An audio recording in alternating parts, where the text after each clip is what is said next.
Bienvenidos a esta nueva actividad del Centro Valparaíso de Debates. Hemos invitado para hoy a un expositor de lujo, don Max Colodro. Ustedes lo ubican porque él ha estado con nosotros antes y seguramente en el diario La Tercera ven su columna del domingo, si no me equivoco. ¿No es cierto? Yo por lo menos así lo hago. Bueno, él es columnista del diario La Tercera. Actualmente es director del Magíster en Comunicación Política y Asuntos Públicos de la Universidad Adolfo Ibáñez.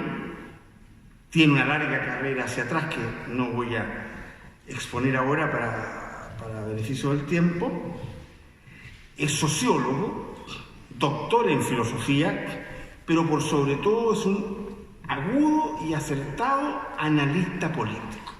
Yo diría uno de los más acertados, ¿no? Agudo y conocedor de los analistas políticos que leemos o escuchamos, y sobre todo leemos en Chile hoy día a través de la prensa fundamentalmente. Él también tiene varios libros, en fin.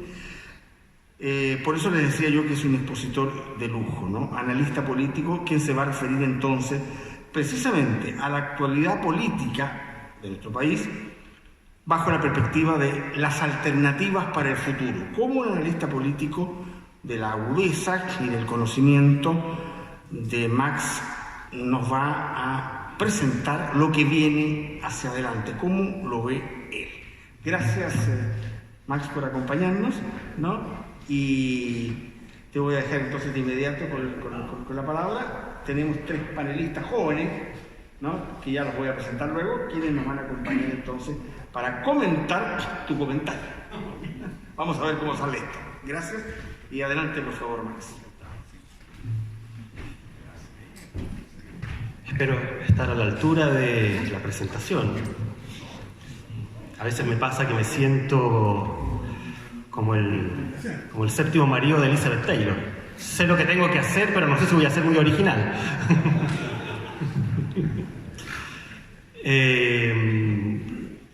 Le quiero agradecer al Centro Valparaíso de Debates por esta invitación, obviamente, en la persona sobre todo de Gonzalo Ibáñez. Y para referirme al momento político que estamos viviendo, que es un momento bien singular, bien complejo además, creo que a pesar de que pueda ser un poco repetitivo en algunas cosas, creo que vale la pena poner un cierto contexto respecto de lo que está viviendo el país. No es fácil explicar las cosas que están pasando si no se hace referencia a algunas de las cosas más de fondo que están de algún modo en el trasfondo de lo que está viviendo la sociedad chilena hoy día. A mi juicio, la principal clave del proceso político y del ciclo político que vive Chile hoy es la alternancia en el poder. El año 2010, por primera vez después de 20 años, la centroizquierda perdió las elecciones y la centroderecha ganó las elecciones. Y ese es el factor que, a mi juicio, explica el por qué en Chile, a partir del 2010, los consensos que se habían construido durante la transición literalmente dejaron de existir. Esa es la realidad.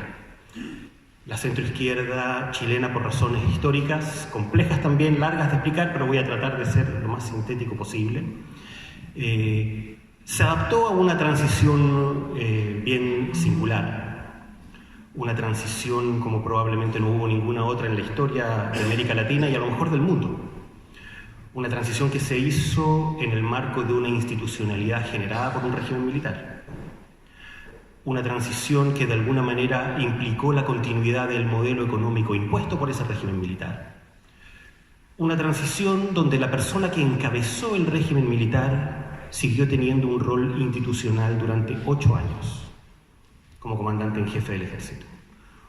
Una transición que tenía establecido que esa persona que encabezó al régimen militar y que siguió teniendo un rol institucional durante 8 años de transición, finalizado su rol como comandante en jefe, iba además a ocupar el cargo de senador vitalicio.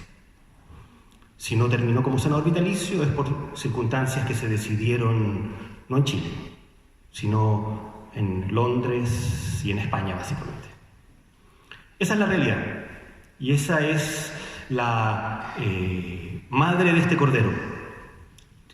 Esa es la razón por la cual a un sector muy importante de la centroizquierda esta transición siempre le fue una transición muy difícil de tragar. ¿Por qué? Por una razón muy básica y muy elemental, que de tan elemental a veces ni la vemos. La transición a la democracia en Chile se explica no por el triunfo de la centroizquierda en la década de los 80, sino por la derrota de la centroizquierda en la década de los 80.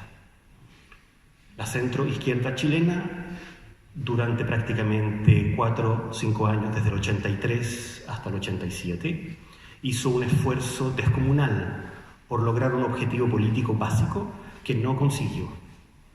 Ese objetivo político básico era el derrocamiento del régimen militar. Si terminamos con una centroizquierda que se resigna finalmente a aceptar la vía institucional, a meterse en la camisa de fuerza de la institucionalidad fijada por el régimen militar, es porque a la izquierda, a la centroizquierda le fue mal y no bien.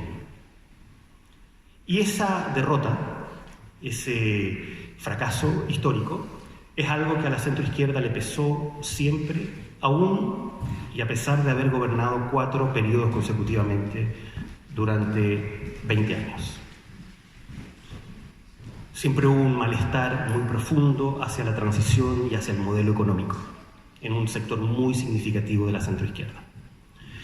Y ese malestar se contuvo durante 20 años, a pesar de que tuvo muchas expresiones. En el mundo del oficialismo en esa época hubo una corriente a la que se llamaban los autoflagelantes, que era la corriente precisamente que sentía y que expresaba de manera más explícita este malestar hacia la transición y este malestar hacia el Chile que se estaba construyendo en base a un modelo económico heredado del régimen militar. El año 2010, finalmente, la centroizquierda pierde el gobierno y se le aparece literalmente un fantasma que hasta el día de hoy no está en condiciones de elaborar históricamente, políticamente, moralmente, culturalmente. ¿Cuál es ese fantasma? Estuvimos 20 años gobernando para terminar entregándole el poder a los expartidarios del régimen militar. Después de 20 años de transición, después de haber hecho un esfuerzo descomunal por alejarnos lo más posible de este origen que no nos gusta, que es el régimen militar, terminamos finalmente perdiendo las elecciones y viendo, entre otros, a la UDI volviendo al gobierno. Peor aún, cuando a uno lo derrocan a través de un golpe militar, cuando uno tiene mártires en la historia, hay una cierta dignidad en la derrota. Pero cuando uno pierde una elección democrática, y cuando uno pierde una elección democrática con mayoría absoluta, no hay ninguna dignidad a la cual echar mano. Se perdió y punto. El pueblo, el país, los trabajadores decidieron que preferían que gobernara a partir del 2010 la centroderecha. Esa es la razón que explica por qué a partir del 2010 se inicia un ciclo completamente diferente, a mi juicio, en la historia política del país.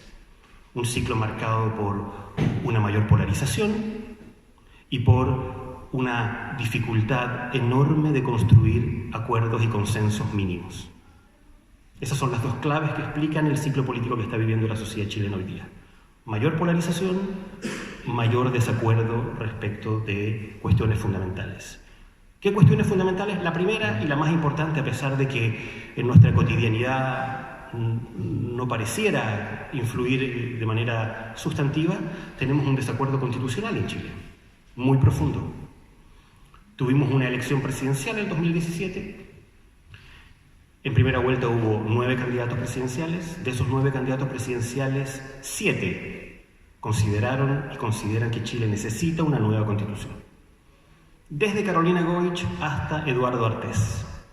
toda la gama, todos los colores, toda la zoología de la centroizquierda comparte al menos, a pesar de todas sus diferencias, la convicción de que Chile necesita una nueva constitución. En segundo lugar, un desacuerdo muy profundo respecto del modelo económico. Un modelo económico que el régimen militar dejó atado a la propia Constitución. La raíz del modelo económico, el eje normativo del modelo económico, que es el Estado subsidiario, está consagrado en Chile constitucionalmente. Por lo tanto, ambas cosas, y en ese sentido Jaime Guzmán fue de una habilidad prodigiosa, ambas cosas están indisolublemente ligadas. En este país, el régimen político institucional y el régimen económico tienen una conexión atávica de origen, muy profunda. Y a la centroizquierda no le gusta ninguna de las dos cosas, y quisiera poder cambiar las dos cosas. Se contuvo durante 20 años en la medida en que el bálsamo del poder amortiguó, de alguna manera impidió que las lógicas de ruptura se expresaran con más fuerza, con la fuerza con la que habrían esperado. Pero ya el 2010, fuera del gobierno, con la derecha gobernando, no había ningún problema en expresar lo que siempre quisieron expresar. La institucionalidad no les gusta, el modelo económico no les gusta. Y este proceso que lleva a Michelle Bachelet a su segundo gobierno, a su segundo mandato, y que es el origen de la nueva mayoría, tiene en su base ambas cosas. Un rechazo profundo a la Constitución y un rechazo profundo al modelo económico. Y por lo tanto la nueva mayoría lo que se plantea, a diferencia de la concertación, es modificar sustantivamente ambas cosas. La concertación había quedado maniatada a partir de haber tenido que entrar en la lógica del régimen militar, en su institucionalidad, en el plebiscito del 88 y en todo lo que vino después. Pero ya después del 2010 ya no había ninguna camisa de fuerza. Se podían expresar las convicciones, las ideas, los proyectos con total libertad. Carlos Minami dijo una vez: ahora vamos a poder hacer lo que queremos y no lo que podemos, no lo que nos dejan. Y eso fue lo que hicieron. Hicieron lo que quisieron. Un proyecto de transformaciones muy ambicioso que permitía pensar en una sociedad sin fines de lucro, limitando la participación del mercado en la provisión de bienes públicos como educación, como previsión, modificar radicalmente las leyes laborales, una reforma tributaria que ni los expertos tributaristas entienden todavía, pero que el país entendió que lo básico era que le íbamos a sacar plata a los poderosos de siempre. Iban a ser los poderosos de siempre, los más ricos, los que iban a financiar la provisión de bienes públicos. Se empeñaron, insistieron, no hubo ninguna voluntad de diálogo, ninguna voluntad de acuerdo. Se impuso la lógica de la retroexcavadora y el desenlace, para hacer la historia breve, es que el país que ellos construyeron, este inmenso país de una clase media que hoy día no representa el 20% como el que representaba en la década del 90, a comienzos del 90, sino que una clase media que representa sobre el 65%, literalmente les dijo que no estaban disponibles para arriesgar los beneficios, los cambios, los avances, las mejoras que el país había tenido precisamente durante los 20 años que ellos gobernaron. Fue la clase media, afortunadamente, la que hizo que la centroizquierda perdiera las elecciones por segunda vez. Y digo afortunadamente porque muchas veces da la sensación, por las cosas que uno le escucha a la centroizquierda, de que fueron los empresarios, de que fue el fantasma de Chilezuela el que hizo perder las elecciones a la nueva mayoría. No, afortunadamente no fueron los empresarios. Si hubieran sido los empresarios, esta derrota sería mucho menos dolorosa y el triunfo de la centroderecha sería mucho más frágil. Pero lo que hizo ganar a la centroderecha en esta última elección fue básicamente el respaldo que la clase media le dio al país por el que hemos transitado en los últimos 30 años. Esa es la realidad y eso es lo que tiene todavía a la centroizquierda en el suelo, sin proyecto político, sin saber dónde ubicarse, sin saber cómo pararse frente al gobierno, salvo la lógica del obstruccionismo, sin saber cómo mirar para adelante. Ahora, a mí a veces me sorprende cuando sigo escuchando que la derecha anda preocupada de encontrar un relato, cuando el relato se lo regaló la centroizquierda. El relato elemental, lógico, obvio, es la defensa del Chile de los últimos 30 años. De un Chile que ha tenido durante estos últimos 30 años los avances que no tuvo en toda su historia. Un país que redujo la pobreza del 40% al 12%, donde la gente ha tenido acceso a cosas a las que a comienzos de la década 90 eran inimaginables. La gente ahora viaja en avión. Vamos a tener que ampliar ahora por segunda vez el aeropuerto, porque ya no caben. Ya las ampliaciones ya nos quedaron chicas. Pasamos de un país en 30 años donde había 200.000 estudiantes universitarios a un país donde hay 1.200.000 estudiantes universitarios. Un país donde el 70% de los estudiantes que van a la universidad son primera generación.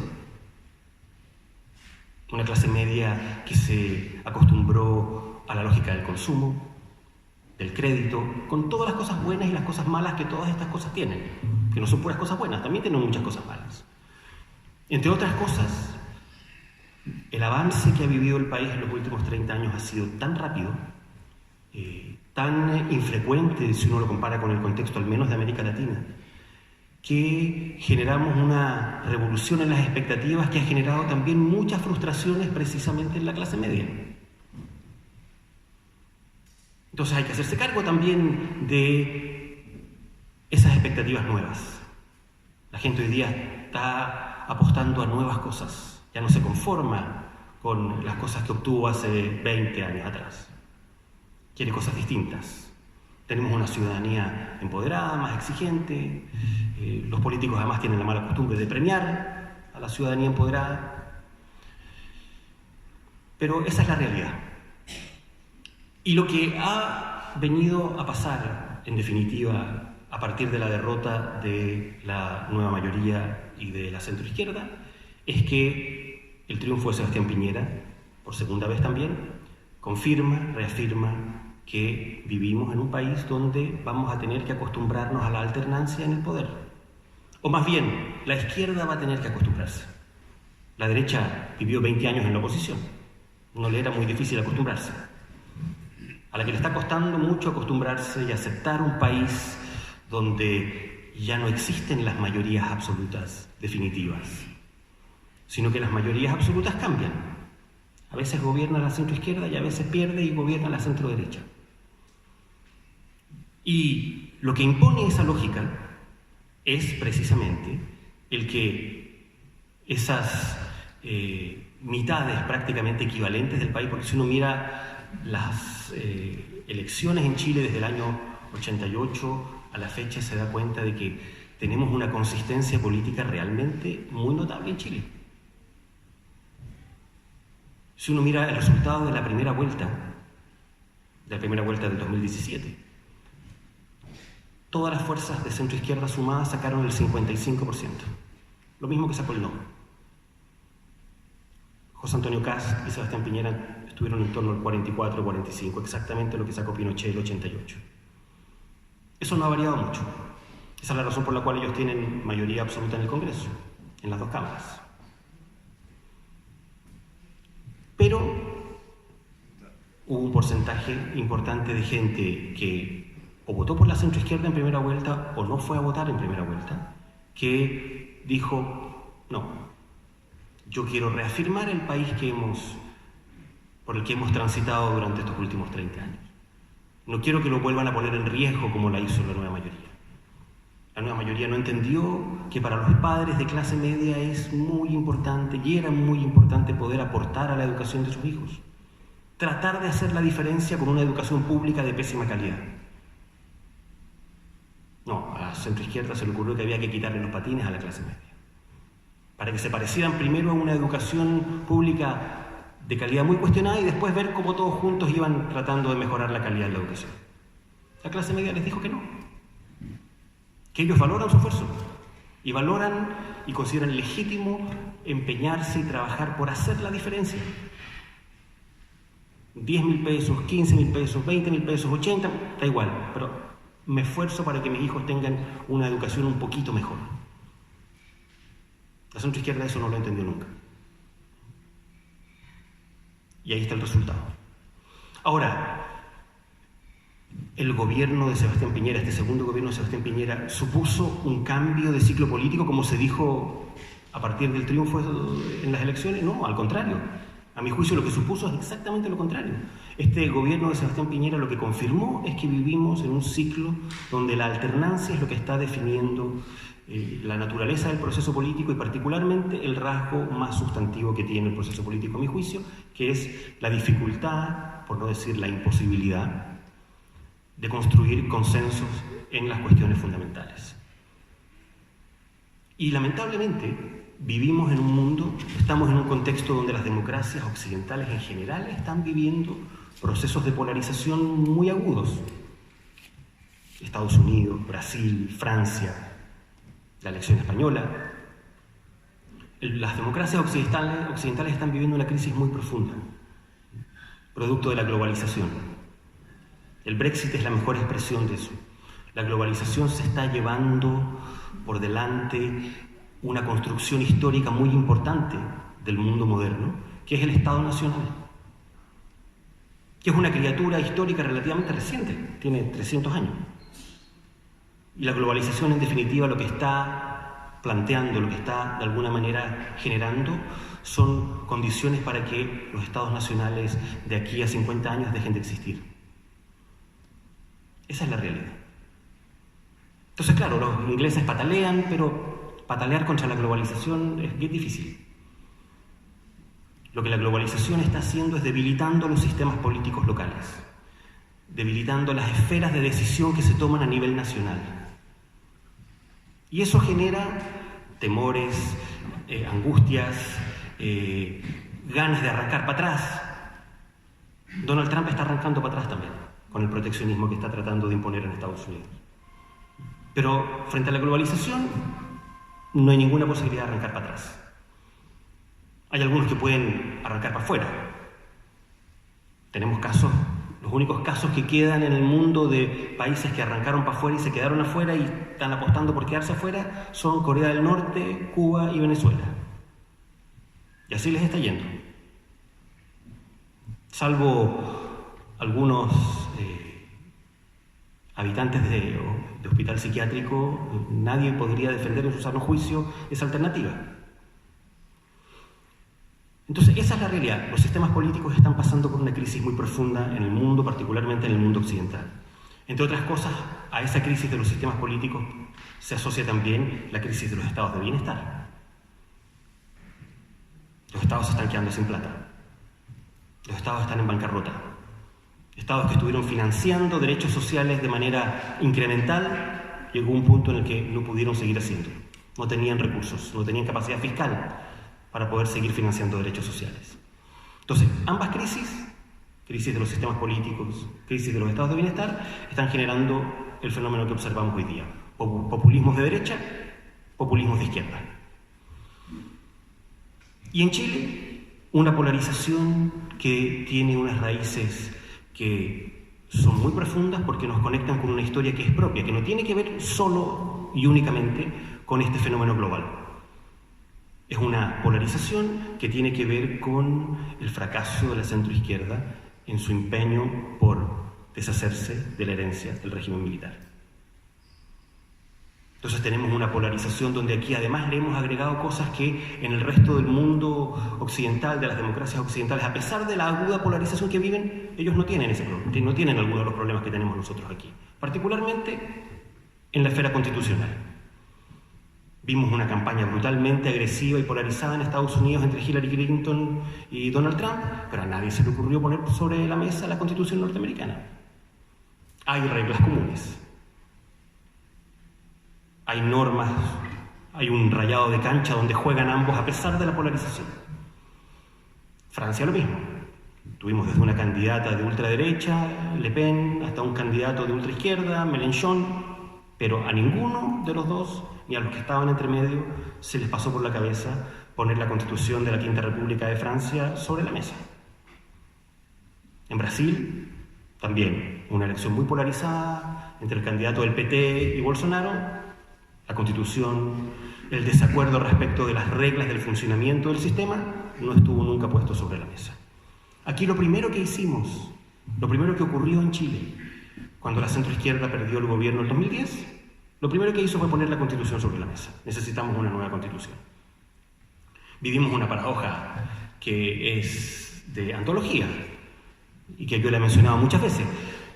En 2005 Ricardo Lagos impulsó las reformas constitucionales, las aprobó, se eliminaron los senadores designados, se eliminó la inamovilidad de los comandantes en jefe de las Fuerzas Armadas, se modificó el Tribunal Constitucional y sus atribuciones, se modificó el Tribunal Constitucional y sus atribuciones, el Consejo de Seguridad Nacional.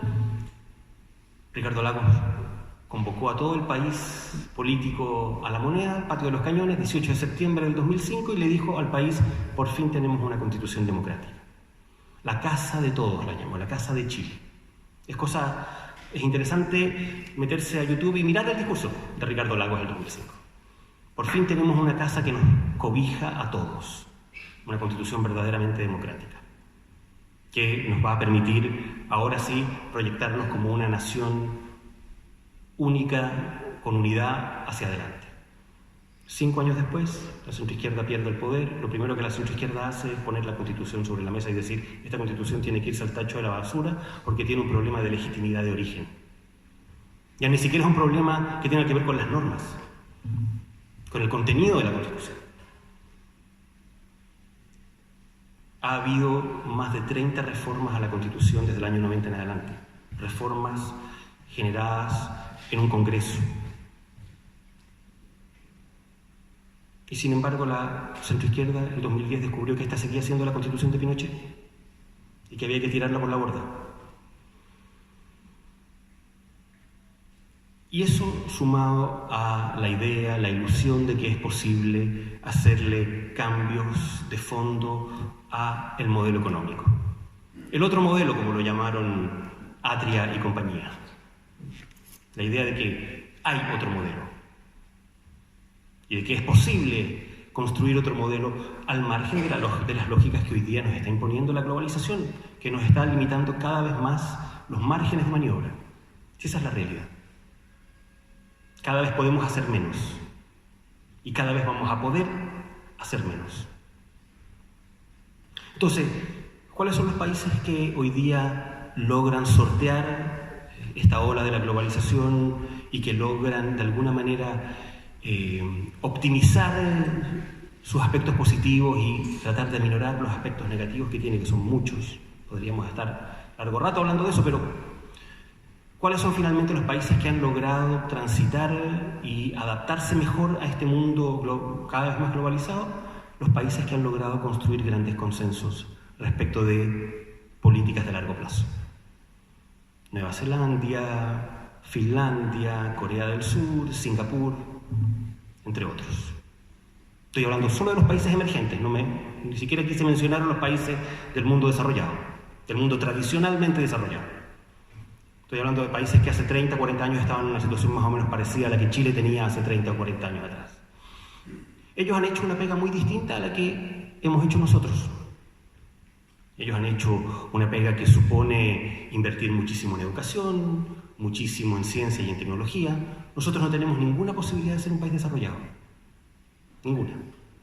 Haciendo lo que estamos haciendo hoy día. Uno debiera a estas alturas prohibirle a los presidentes, debiera haber una norma constitucional que le prohíba a los presidentes, cuando asumen su cargo, prometernos que en la próxima década vamos a ser un país desarrollado. Porque un país que invierte un 0,3% en ciencia y tecnología no va a ser jamás un país desarrollado. No existe ningún caso. Esa es la realidad. Países que siguen exportando recursos naturales, ninguna posibilidad de ser un país desarrollado. Tenemos que hacer muchas cosas para ser un país desarrollado. Y hay países que nos están mostrando cómo se hacen esas cosas. Son sacrificios de mucho tiempo, de muy largo plazo. Pero se pueden hacer. Pero para poder hacer esos sacrificios, tenemos que tener una capacidad de construir consensos muy amplios. Y lo que nos está pasando hoy día es que estamos viviendo en disensos cada vez más amplios y cada vez más profundos. Es cosa de ver la oposición que tenemos en el Congreso. ¿Cómo va a salir la reforma tributaria al final del día?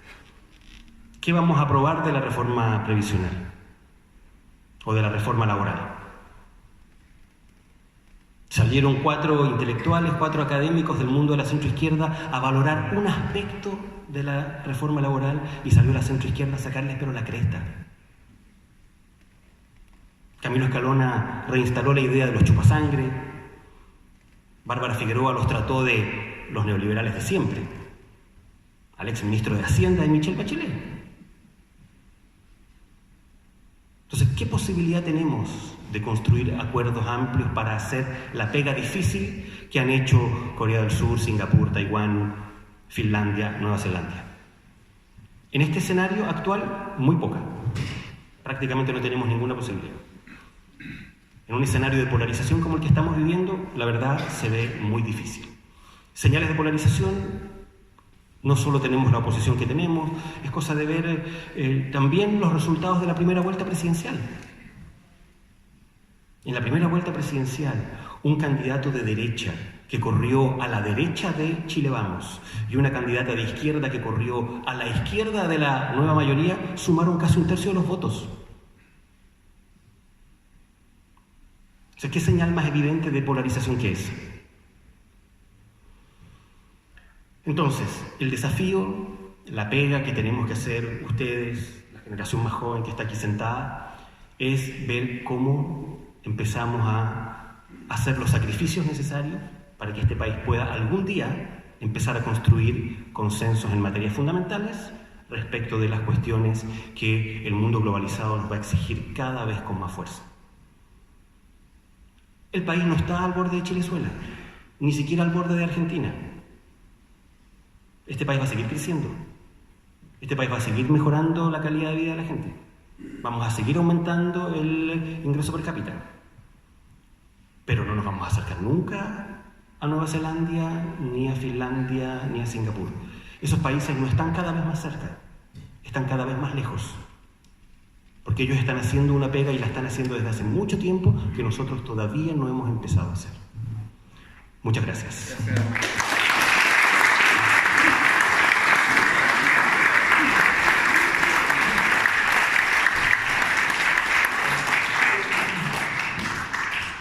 Muchas gracias, Max. Voy a presentar brevemente a nuestros panelistas.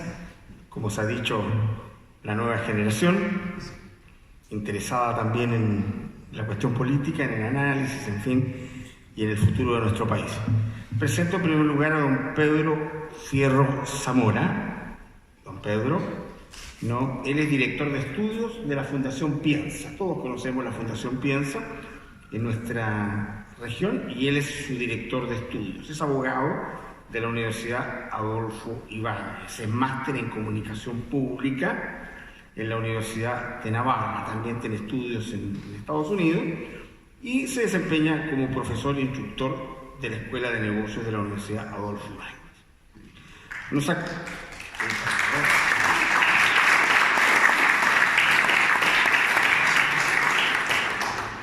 Nos acompaña también don Eugenio Guerrero Flores. Él es venezolano. Estudió periodismo y se recibió, desde luego, en la Universidad Católica Santa Rosa de Caracas. Es coordinador de investigación en la Fundación para el Progreso. Todos conocemos también la Fundación para el Progreso. Él es su coordinador de investigación, ¿no? Tiene otros títulos, es autor también de algunos libros y directamente entonces desde Venezuela, Chile, don Eugenio Guerrero.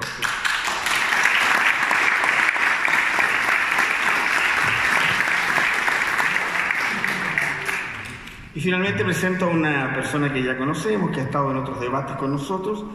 Él es egresado de Derecho de la Universidad Nacional Andrés Bello, dirigente destacado estudiantil de esa universidad. Actualmente es el director ejecutivo de la Fundación Libertad. También conocemos a la Fundación Libertad en nuestra región y él es su director ejecutivo. Damos la bienvenida y saludamos a Javier Labrín.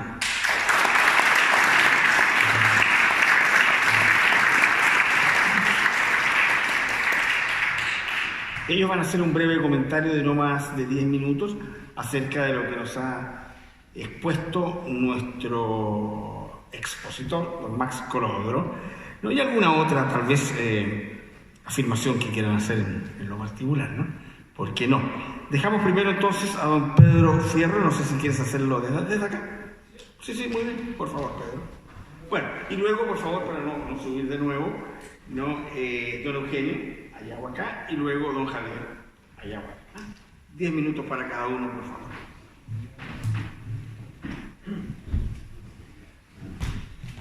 Voy a poner el cronómetro para no pasarme de los 45 minutos que voy a hablar. Antes que todo, gracias por la invitación, sobre todo a don Gonzalo. Este es un lugar bien emotivo para mí porque mi padre, recuerdo cuando era chico, me traía a ver aquí algunos eventos como este que se hacían regularmente en este mismo salón. Hoy mi padre no me está viendo, así que no vino a verme, así que mal por él. Se me olvidó decirle, en verdad, pero eso, así que es bastante emotivo en general estar acá y agradezco mucho la invitación al Centro Valparaíso de Debate. Adelanto que mi exposición obviamente no va a ser tan lúcida como la del profesor Colodro, pero sí quería referirme a un par de temas que me parecieron interesantes. Con respecto a de esta cronología que quizás la hace con maestría, digamos, de la transición.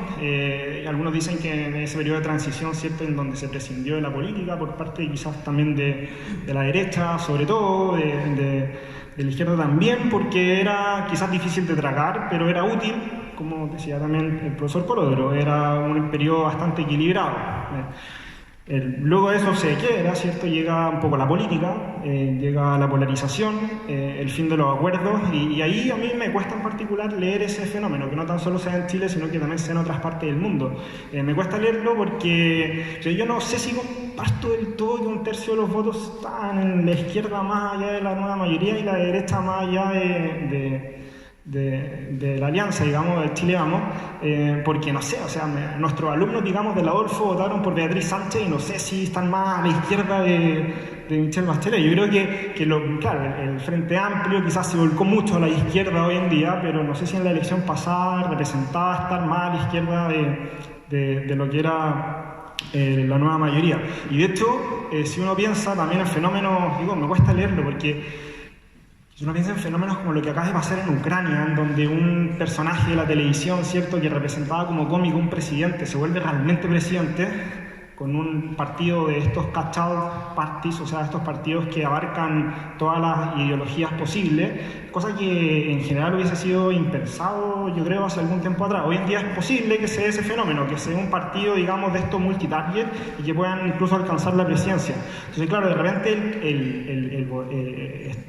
coincidimos en que en la actualidad el debate está bastante más polarizado, pero aparecen estos fenómenos que son bien raros de explicar, como matiz, digamos, no sé. Pero claro, volviendo al tema de la transición, el problema, claro, cuando llega la política es que el sistema funcionó. Entonces el sistema funcionó, en general la gente aprovechó, digamos, ¿cierto?, los frutos de ese sistema, como decía Max. Yo soy la primera generación de estudiantes, mi familia paterna, digamos. En general, cuando uno le pregunta a la gente, nosotros en encuestas hacemos varias encuestas, hacemos varias encuestas y uno le pregunta a la gente, ¿usted cree que vive mejor que su padre? Sí. ¿Usted cree que su hijo va a vivir mejor que usted? Sí. O sea, la gente está conforme con la vida más bien personal, con la vida familiar, pero ahí nos llega esta paradoja del bienestar que dicen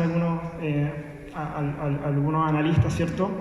De hecho, hace poco salió un libro, hace un par de años, salió el libro de Carlos Peña, que hacía una respuesta a un libro de Michael Sandel que se llama Lo que el dinero no puede comprar. Entonces Peña hace lo que el dinero sí puede comprar y comienza su libro hablando de la paradoja de Chile. ¿Y por qué la paradoja de Chile? Por este fenómeno que no voy a ser explicado por muchos sociólogos, muchos analistas, ¿cierto? Donde la gente se siente contenta, pero cuando sale a la casa ajena, digamos, a la cosa pública, se siente espantada. ¿Usted cree que su vida es mejor que la de su padre? Sí. ¿Usted cree que la vida de su hijo va a ser mejor que lo que usted? Sí. ¿Y qué opina de la política? No, son todos unos ladrones. Y del sistema, no, el sistema no funciona. Pero ¿cómo? Si su hijo va a ir mejor que usted. Entonces, en general, como esa paradoja, digamos, esa paradoja del bienestar, digamos, que es típica de países que están entrando en cierta medida al bienestar. Entonces, en general, eso a mí me llama mucho la atención, porque tratar de explicar un poco, no solo la paradoja del bienestar, sino que incluso el fenómeno del malestar en general. ¿Qué pasa? ¿Cierto? Porque la gente, o en general los jóvenes, digamos, nos sentimos enojados. En 2011 había un artículo académico, digamos, en 2012, y es el año en que Chile salió a la calle, ¿cierto? Todos salimos a la calle a protestar en 2011. El 2014 vienen 2015, digamos, 2016, vienen los problemas de corrupción con SQM, con Penta, nos enojamos, estamos molestos, y esto viene desde hace bastante tiempo atrás. Entonces, ¿qué pasa? ¿Por qué estamos tan molestos? Y aquí me gustaría hacer quizás el único aporte que voy a hacer en esta exposición. Porque efectivamente a mí me da la impresión de que hay distintos aspectos, ¿cierto?, de este malestar. Algunos politólogos dicen, hacen la distinción entre lo que es la satisfacción, la ilegalidad y la desafección. A mí me parece muy pertinente, porque en Chile estamos insatisfechos en parte. Creemos que las autoridades no lo hacen bien, no estoy diciendo yo, sino que en general la gente puede estar un poco insatisfecha con el funcionamiento de la democracia. Pero no tan solo eso, porque esto es muy, digamos, gratuito decirlo, pero eso podría ser fácil de resolver. O sea, basta con que el país tome buenas direcciones, en general la gente puede evaluar bien a su autoridad, digamos, puede estar un poco más contenta con los frutos. Pero hay cosas que no son tan fáciles de resolver, como por ejemplo, que en Chile en particular, y en otras partes del mundo, hay una suerte de desconfianza racional con lo que es la democracia. Y esto no se habla tanto. Entonces, cuando uno ve las encuestas y hace la típica pregunta, ¿cierto?, churchiliana, ¿usted cree que la democracia es el mejor sistema de gobierno? La gente no está contestando lo mismo que antes. Y mucha gente cree que no es el mejor sistema de gobierno. Y se abre a otros sistemas de gobierno quizás más autoritarios.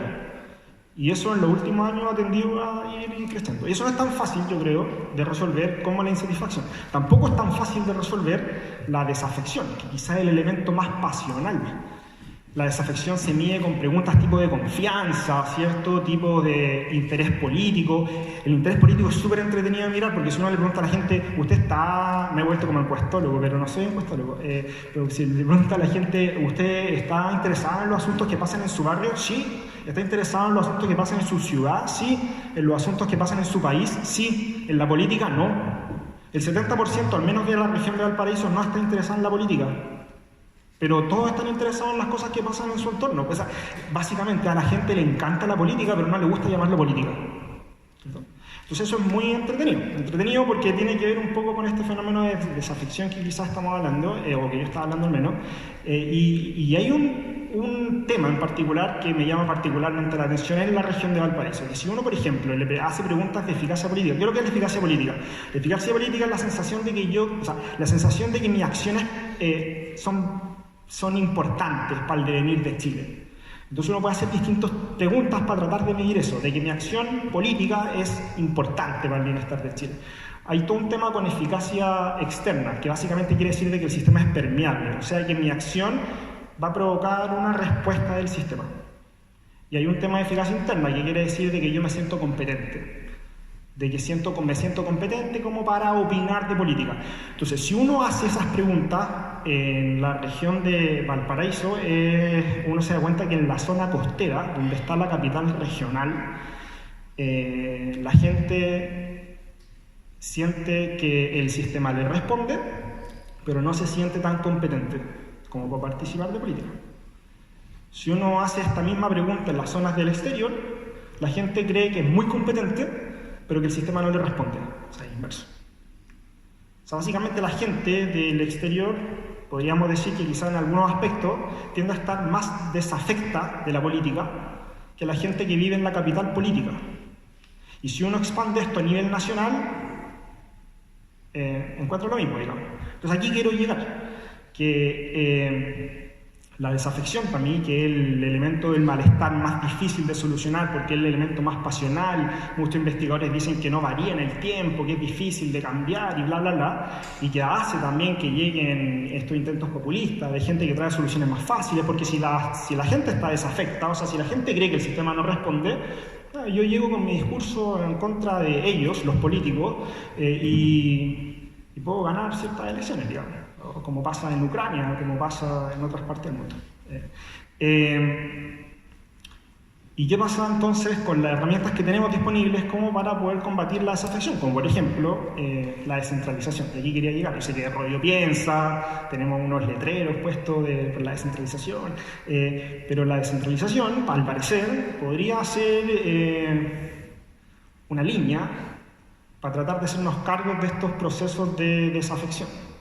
Pero no la descentralización en cuanto a justicia. Yo sé que de hecho hay un caminero que pusimos en la Ruta 68, no sé si lo han visto, pero ojalá que lo hayan visto, pusimos hartas lucas, y que dice, claro, justicia para las regiones, pero no tan solo por justicia. Si la descentralización no tiene un tema de justicia, la descentralización quizás podríamos verla como un verdadero mecanismo eficiente, digamos, para también combatir estos problemas más políticos del Chile desafecto, ¿cierto? ¿Cómo acerco la política a la gente que cree que su política está alejada? Acercando las instituciones, ¿cierto? Acercando las instituciones a la autobiliana, ¿cierto? Acercando las estructuras de poder al individuo, para conocerlo mejor. Básicamente, eso es lo que quería decir.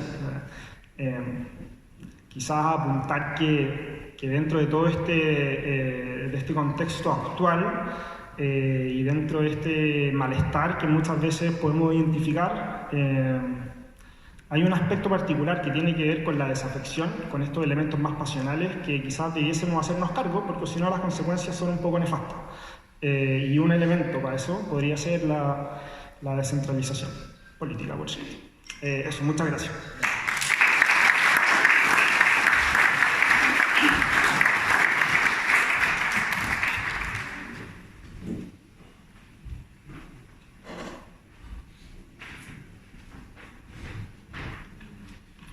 Hola, disculpen que no me quite la parca, pero tengo frío.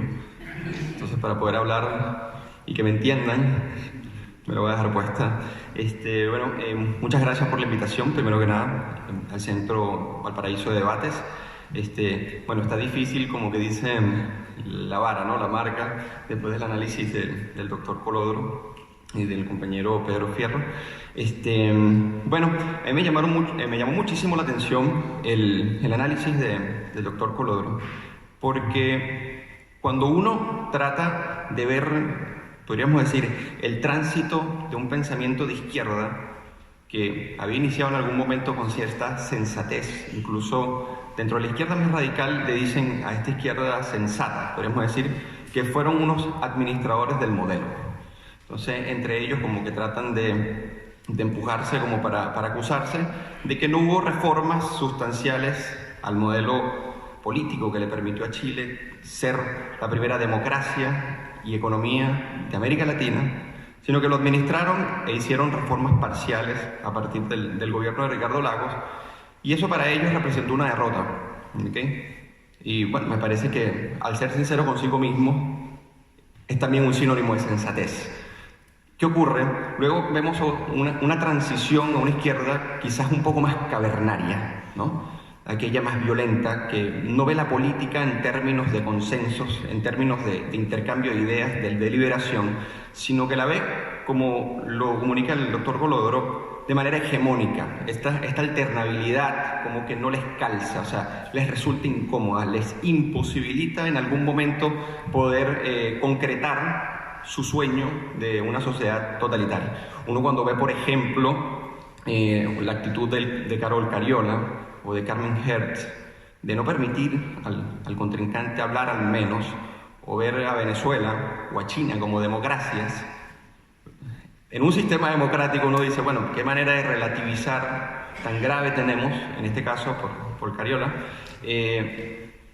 a una juventud que pretende en algún momento detentar realmente el poder. ¿Okay? Y es allí donde yo veo que esta transición a una izquierda menos sensata, más inmadura, más pasional, que ve el cambio de manera hegemónica, también coincide con una izquierda que no terminó de madurar, por lo menos es el caso del senador Jaime Quintana, que apenas ingresa al Senado lo primero que hace es tratar de llevar la reforma constitucional nuevamente, ¿no? Entonces, si se le pregunta al chileno ¿qué opina sobre un cambio radical institucional de Chile? Según la encuesta CEP, apenas el 4% ve esto como una prioridad. Entonces, ahí hay una enorme coincidencia de que hay en la clase media y en el chileno, en por medio, un acuerdo con el modelo que quizás quiera perfeccionarlo, refinarlo, tratar de que sea quizás un poco más expansivo, pero no una reforma radical. Eso cuando uno ve a una izquierda que no maduró, y a otra que va siendo como más violenta, es allí donde uno dice, bueno, hasta entre ellos mismos están polarizados, ¿ok? E incrementan la polarización en el Chile de hoy, porque hay algo que me llamó la atención que dijo el doctor Max Colodro, que es cómo se llega a consensos cuando se polariza de una manera tan significativa desde lo político, o sea, cuando no se entiende desde lo político. Resulta que Chile tiene que asumir el desafío del 5G, que es la transición a la tecnología, lo que es el mundo de los gobiernos digitalizados inteligentes, ciudades inteligentes, esta maravilla de que dos automóviles puedan comunicarse entre ellos, el Internet de las cosas, para que eviten las colisiones, por ejemplo. O que en la nevera, en el refri, cuando se está acabando la leche, resulta que la misma nevera avisa al proveedor para que la recomponga dentro de la nevera. Ese es el mundo al que está avanzando las sociedades desarrolladas, a la que avanza Corea del Sur, por ejemplo. Un caso muy interesante es que Chile invierte apenas el 0,36% del PIB en tecnología. Pero resulta que hay un problema también, que en los últimos años el 40% de inversión en tecnología ha disminuido. Y una de las grandes razones fue la reforma tributaria que hizo Michelle Bachelet en su gobierno, que era una reforma tributaria que no solamente hizo que Chile no creciera, sino que se fugaran capitales y que además castigaba al emprendedor. El emprendedor que ganaba menos de 600.000 pesos y estaba exento de impuestos tenía que pagar un 10% de impuestos gracias a la exacción tributaria, ¿no? que la presidenta y esta ideología que no le gusta el progreso, la independencia, sea el común denominador de una clase media, amplia, diversa, democrática y que tenga criterios políticos y la posibilidad de poder decir, bueno, me quedo con este modelo institucional que tenemos que mejorar, pero no necesariamente quiero transformar, ¿ok? Me llama mucho la atención también el progreso de Chile en términos de la propia agenda que la izquierda busca defender. Hasta hace poco era la igualdad. ¿Cómo igualamos a todos hacia la baja? ¿Cómo le quitamos los patines a los que avanzan para igualarlos con los que empiezan la carrera? Una idea sumamente peligrosa, porque una idea que se llevó a cabo en mi país y no se la recomiendo a nadie, así que por favor no inventemos, ¿ok? Que es, ¿qué importa que seamos iguales en la miseria con tal de que tengamos igualdad? Entonces, con base a ello, se empobrece a la persona que puede ofrecerle al consumidor, ofrecer a las personas un mejor servicio de mayor calidad, a un mejor precio y mejorar la condición de vida y la calidad de vida. Me impresiona muchísimo que, por ejemplo, en Chile, algo que reconoce la clase media en general, el 68% aproximadamente, según Cristian Larroulet, de la reducción significativa de la pobreza se debe al crecimiento económico. Y este depende fundamentalmente de las pequeñas y medianas empresas.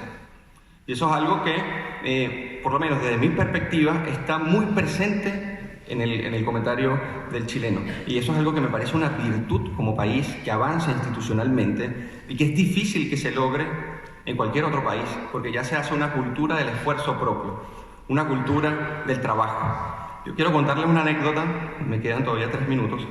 Tengo un primo que es hijo de esa movilidad social, nació en un sector popular y hoy en día es un mediano empresario que ha tenido mucho éxito.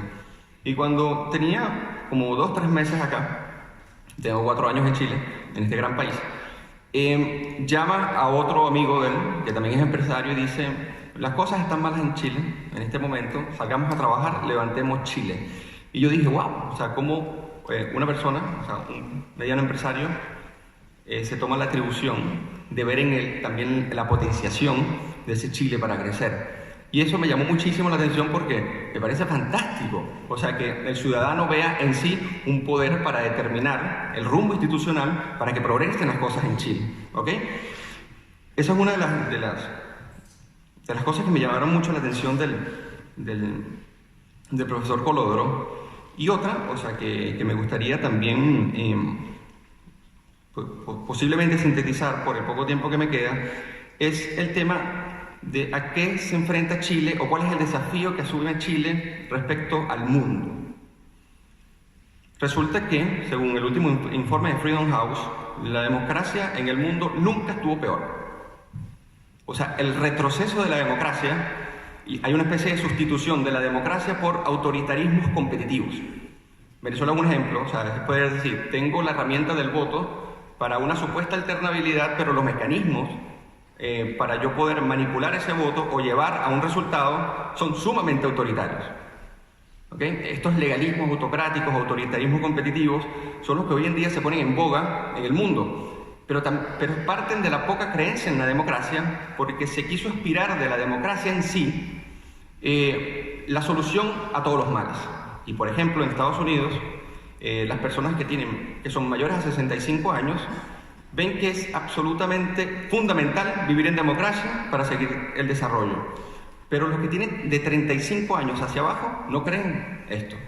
Piensan que regímenes autoritarios podrían solucionarlo. Lo mismo pasa en países europeos, donde el ascenso de los populismos nos da una señal de lo mal que va el rumbo de la democracia en el mundo si no la recuperamos a través de un debate que defienda fundamentalmente el constitucionalismo liberal.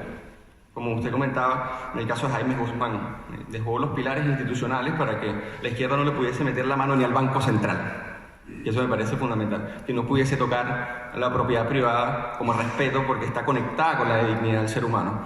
A mí me parece que Chile va muy bien, me parece que ha asumido el desafío de poder defender su democracia y su libertad, pero tiene que prepararse para una izquierda que cada vez más se va a radicalizar y que cuando vea que no le funciona el discurso democrático, porque ya ahora ve en China una democracia, por ejemplo, puedan el día de mañana llevar a la polarización política en Chile y a la dominación de las mentes de los jóvenes hacia otras alternativas que quizás no sean la más adecuada. La frustración muchas veces lleva quizás a los mecanismos incorrectos para buscar las soluciones y los cambios. Así que bueno, muchas gracias.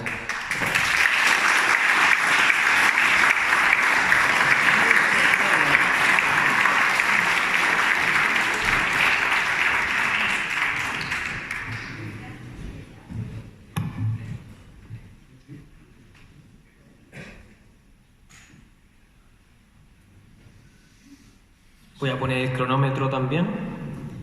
Y primero parto dando las gracias, por supuesto, por la invitación al Centro Valparaíso Debate. Y quiero contarles brevemente una anécdota. Cuando era dirigente universitario en la Universidad Andrés Bello, como mencionó el profesor Bartolucci, junto a un grupo de amigos teníamos que viajar a Santiago para encontrar formación. Nosotros estábamos emprendiendo nuestras campañas a centro estudiantes o federación y teníamos debates sobre subsidiariedad, sobre libertad, dignidad de la persona humana. Acá en la quinta región, por supuesto, en ese tiempo no encontrábamos una casa que nos diera este tipo de formación. Y recuerdo que un año viajamos a Santiago a escuchar precisamente al profesor Max Colodro a la Fundación Idea País. Así que bastantes años nos reencontramos, profesor. Y también por lo mismo quiero agradecer a la Fundación para el Progreso, a Fundación Piensa y al Centro Valparaíso Debate por abrir precisamente estos espacios. Y nosotros como Fundación Libertad, para aquellos que no nos conocen, nos dedicamos básicamente a la formación de jóvenes líderes, pero especialmente a aquellos líderes que quieren competir en las universidades para defender la libertad de enseñanza, la dignidad de la persona humana en esos espacios. Dicho eso, quiero tomar un aspecto que mencionó el profesor Colodro dentro de su exposición y explayarme básicamente en él. Él mencionó respecto a la polarización que estamos viviendo en nuestro espectro político. Y yo quiero detenerme en un ala de ese espectro político precisamente porque creo que nos atañe de sobremanera a la quinta región. Y por lo tanto me gustaría dedicar estos breves minutos para hablar un poco sobre el fenómeno del Frente Amplio, que yo creo que es un fenómeno político que está en boga y que es digno de analizar, precisamente en nuestra región. ¿Por qué? Porque sin miedo a equivocarme, puedo mencionar que la quinta región hoy por hoy está siendo la cuna del Frente Amplio. No por eso tenemos 2 core, 3 diputados si no me equivoco, un senador y un alcalde. Eso no se da en ninguna otra región. Y por lo tanto, precisamente analizar el fenómeno del Frente Amplio como un espectro polarizado dentro de la política, creo que es menester. Así, para hablar del Frente Amplio, nosotros necesariamente tenemos que hablar también sobre el movimiento estudiantil. Son 2 conductos que van completamente enlazados. Y este movimiento estudiantil que encontramos sus primeras manifestaciones, por supuesto, en el 2006 y luego con su auge en el 2011. Esta revuelta estudiantil que liberaron los estudiantes secundarios y universitarios y que tuvo como conclusión el primer ingreso de esta primera camada de la denominada bancada estudiantil. Así, algunos decían que esto era un hito, que era un antes y un después.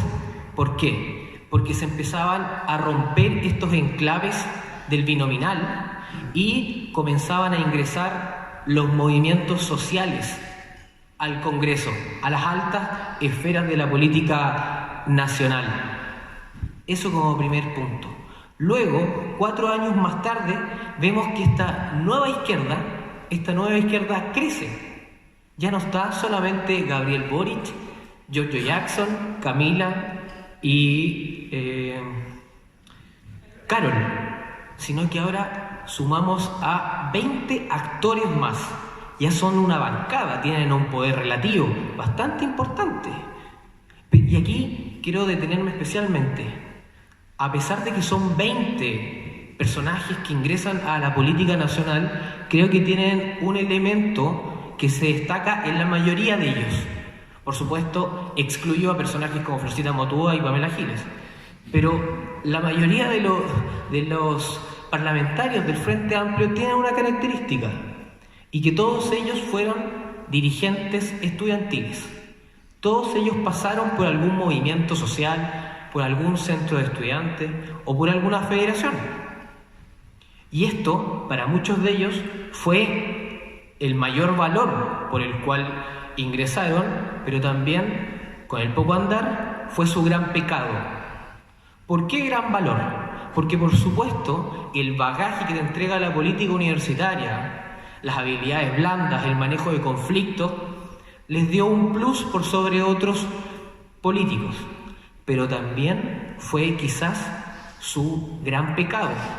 ¿Por qué? Yo quiero resumirlo en 3 principales razones.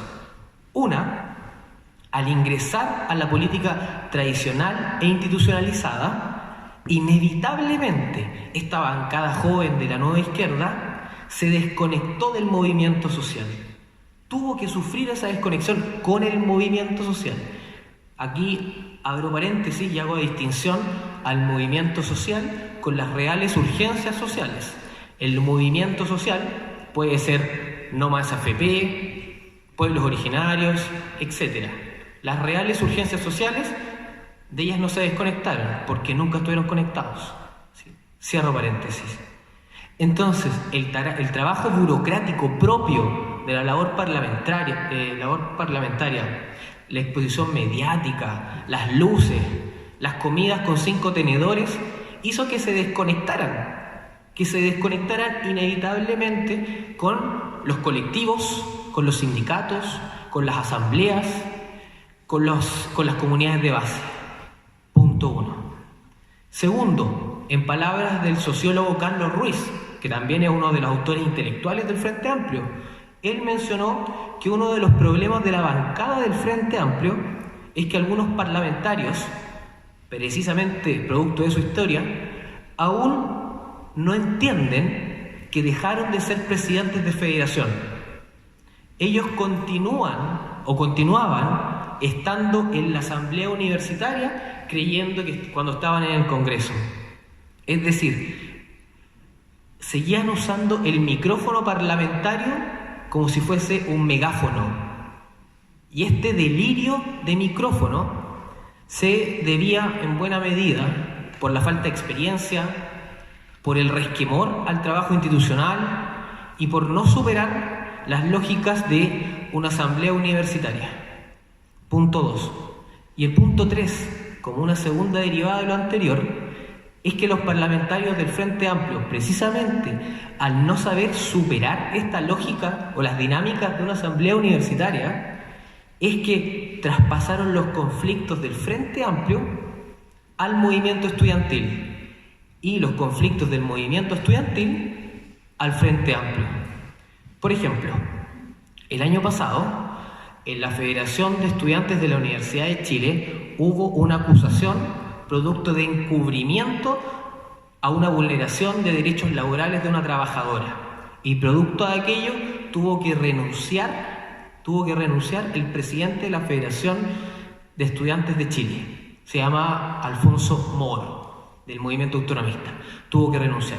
Y producto de ese hecho se congelaron a nivel nacional las relaciones entre el movimiento autonomista y Revolución Democrática. Es decir, extrapolaron los conflictos que podían tener dentro del movimiento estudiantil al Frente Amplio y la labor del Frente Amplio al movimiento estudiantil. De esta forma y producto de lo anterior, podemos evidenciar que tanto como el Frente Amplio y el movimiento estudiantil, que les mencioné que están completamente enlazados, se han visto debilitados mutuamente. ¿Y por qué precisamente se ha debilitado el movimiento estudiantil? Porque se le acabaron las banderas. Nosotros en el 2011 escuchábamos las protestas, las demandas y los petitorios. Dentro de ellas, una de las más fuertes, las que animaba más personas, era no al lucro y la gratuidad. Todos podemos recordar, por supuesto, esas dos grandes demandas. Pero, la presidenta Bachelet, cuando estaba iniciando su campaña para asumir su segundo mandato, hace suya estas dos demandas. No al lucro, impulsando una reforma al sistema de colegios particulares subvencionados, y impulsa la gratuidad en la educación superior. Ante esto, deja al movimiento estudiantil sin un relato, sin una bandera que sea capaz de catalizar de nuevo al movimiento social. Y por lo tanto, durante todo el mandato de la nueva mayoría, el movimiento estudiantil estuvo en mute, porque habían quedado sin relato propio. Y seguir impulsando la gratuidad, por ejemplo, una gratuidad universal que abarque al 40% faltante respecto al 60% que ya está cubierto, no le hace sentido absolutamente a nadie. Ni las capas medias ni las capas bajas de la sociedad pueden apoyar una demanda de esta envergadura. Es decir, al ciudadano a pie no le hace sentido pagar la educación de los más acomodados. Y dentro de esto, por supuesto, el Frente Amplio acusó recibo. El movimiento estudiantil también acusó recibo. Y ustedes se podrán dar cuenta que han empezado a buscar nuevos escenarios de conflicto. Han empezado a buscar nuevas banderas que sean capaces de movilizar. Y están ocupando una receta muy antigua. Muy antigua. Que en palabras del presidente de la Universidad de Chile, de la Universidad de Santiago, Juan Pablo Latorre, nos dice, básicamente, se debe caminar hacia el levantamiento de un pliego social capaz de sintetizar las demandas estructurales de cada uno de los movimientos sociales que han logrado tener un desarrollo propio durante este siglo. Es decir, vamos a pasar de las demandas o de los petitorios del CONFECH, de esta Confederación de Federaciones de Chile, a el pliego de demandas del movimiento social. Y aquí podemos aglutinar No Más AFP, pueblos originarios, feminismo, Catrillanca, medio ambiente y, por supuesto, lo que está en boga en este momento, salud mental. Con esto, el movimiento autonomista, el Frente Amplio, la CONFECH, están buscando nuevos agentes de conflicto, porque saben que su principal móvil, que era la educación, en este momento está agotado. Y con esto quiero finalizar para volver a la premisa. No se puede entender al Frente Amplio si no se estudia primero al movimiento estudiantil. Y con esto nos permitirá entender su retórica, sus móviles, sus conflictos, sus proyecciones y también sus debilidades. Y por lo anterior surge la imperiosa necesidad que otros sectores, como la derecha, una vez por todas dejen de mirar con desdén a la política universitaria, le den el peso real que tiene hoy en día, porque estoy seguro que mañana las elecciones, los debates, no serán con un Ricardo Lagos, no serán con un Ignacio Walker, ni tampoco con un Isabel Allende. Probablemente los debates y las elecciones las tengamos con Giorgio Jackson, Jorge Char o Beatriz Sánchez. Muchas gracias.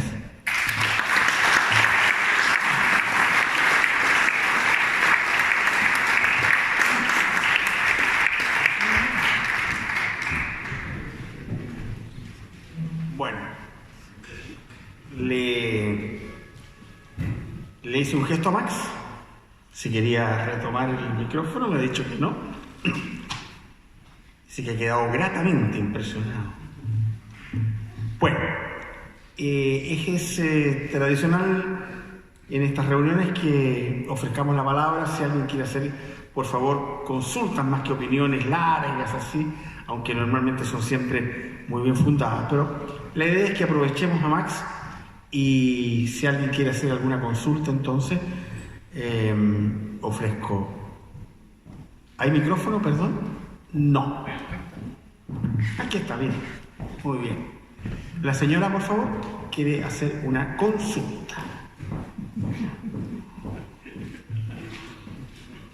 Buenas tardes, soy María Eugenia Prat y deseo a don Max Colodro preguntarle ¿qué ve para nuestra región de acá, sobre todo nuestra ciudad de Viña del Mar, el futuro en la alcaldía? Porque se ha dicho que va a ser Beatriz Sánchez la candidata. ¿Y qué dice la derecha? ¿Qué candidata tiene para hacerle el peso a Beatriz Sánchez? Eso más. Bueno, es difícil que tú puedas responder, pero por favor. A ver, yo por razones obvias no conozco en detalle las circunstancias políticas de la región y menos de la ciudad de Viña en particular. Lo que veo como ciudadano que se informa simplemente es que efectivamente hay una situación difícil para la alcaldesa actual. Ha tenido cuestionamientos en su gestión. Uno no sabe si los cuestionamientos responden a cosas reales, a cosas ficticias. Al final da un poco lo mismo, en el sentido de que los cuestionamientos y las críticas tienen siempre efectos políticos igual. No veo a la derecha, por ahora al menos, tomando la decisión de no llevar a la alcaldesa actual a la reelección. No sé si efectivamente eso es algo que ya está decidido. Me imagino que está en evaluación en función de cómo vayan evolucionando las cosas. Tampoco tengo la certeza de que Beatriz Sánchez al final del día sea la candidata o a la alcaldía de Viña o a la gobernación regional de la quinta región, porque en la medida en que está muy bien posicionada en las encuestas como candidata presidencial, Me parece que podría ser un poquito impresentable llevarla el año anterior a gobernadora, que salga electa gobernadora y que abandone el cargo para ser candidata presidencial a los 6 meses. Creo que ese escenario es difícil, le generaría muchos costos a la centroizquierda.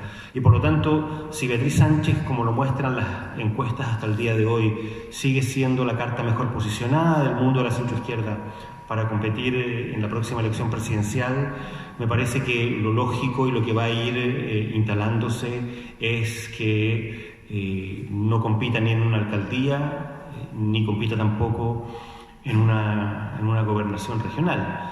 Ahora, yo sinceramente veo con mucha preocupación lo que va a pasar en términos del efecto que puede tener a nivel político institucional este invento, este experimento de las elecciones de gobernadores regionales. Una ley que quedó con muchas deficiencias, donde está muy poco definido cuáles van a ser las reales atribuciones que va a tener el intendente electo, el delegado presidencial, cómo se van a administrar y cómo se van a distribuir los presupuestos. La verdad creo que es un tema bien delicado que va a tener además, a mi juicio, un efecto político bien complejo. Las elecciones de gobernadores regionales por primera vez van a ser un incentivo muy importante hacia adelante para generar fuerzas políticas a nivel regional. O sea, ya tenemos 30 partidos políticos en el sistema, ahora el incentivo que estas elecciones de gobernadores regionales van a generar para que se creen partidos políticos a nivel regional y para que esos partidos políticos de alguna manera planteen demandas, exigencias, y eventualmente el día que estén los gobernadores regionales ya en sus cargos, ellos se transformen más bien en los cabecillas de oposiciones regionales al gobierno central.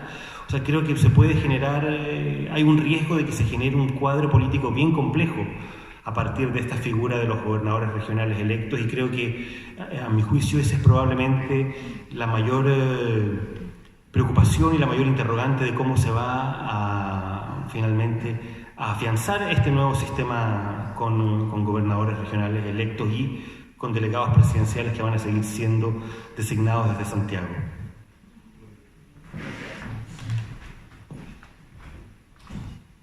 Ahí atrás, por favor.